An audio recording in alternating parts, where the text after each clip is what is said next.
Alright, I want to do a quick video on how to use this modular level system from Weaver on an AR-15. I didn't see much out there.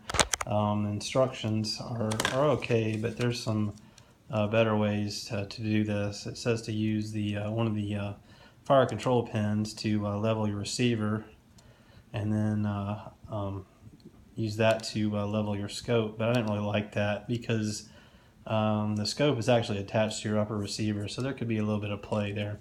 But as with all things, first thing you want to do is make your rifle safe. So what I've done is pulled the bolt out, so there's absolutely no way this gun can fire, and all the ammunition is actually in another building. Instead of mounting to the receiver, you can see here I mounted the level to the upper receiver using the Weaver rail. So you can see there.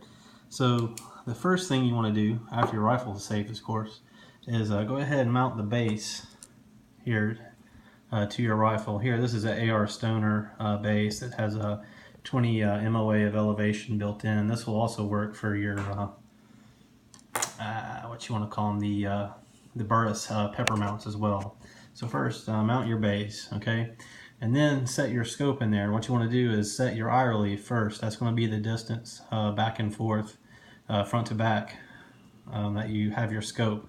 That way when you're looking through it, you see a nice clear view, no shadows, just a nice clear view. So then when you have your eye relief set, go ahead and mount the top rings, but just hand tighten them so you could move your scope clockwise or counterclockwise to get it level.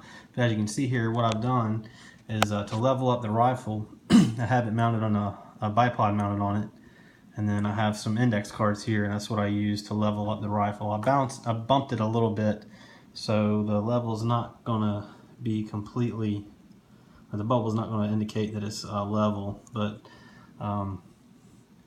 when I did this, I made sure that the scope was level.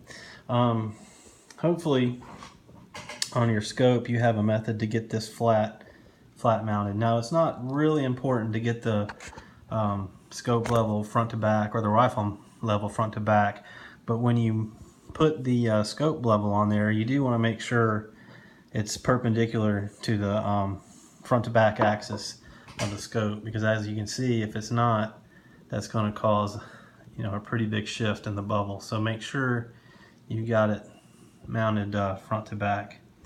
And when you have the scope level, obviously once you do, you got the rifle level, or the bubble level there, that's level, and then you want to make sure this is level, and make sure these are indicating that the bubbles are in the same position. Okay, once that's done, go ahead and tighten her down, and you'll be good to go. Good luck.